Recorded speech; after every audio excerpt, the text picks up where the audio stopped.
সুশান্ত সিনহা, কৌশিক সমাজদাররা, শাশ্বতী মল্লিক, কল্লোল দাস, নীলাঞ্জনা পতি, অসীম গাঙ্গুলি, পুষ্পেন্দু সেনগুপ্ত, লিপিকা গাঙ্গুলি, অন্তরা সেনগুপ্ত, সুবীর ব্যানার্জি, কাকলি দাস, সুপ্রিয়া ব্যানার্জি এবং এনাদেরই হাত ধরে আজকে শুরু হতে চলেছে আপনাদের প্রথম সাংস্কৃতিক অনুষ্ঠান।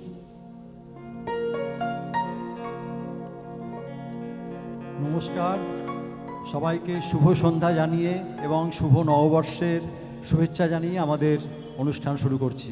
প্রথমে আমরা উদ্বোধনী সঙ্গীত আলোকের এই ঝর্ণাধারায় ধুইয়ে দাও।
বিশ্ব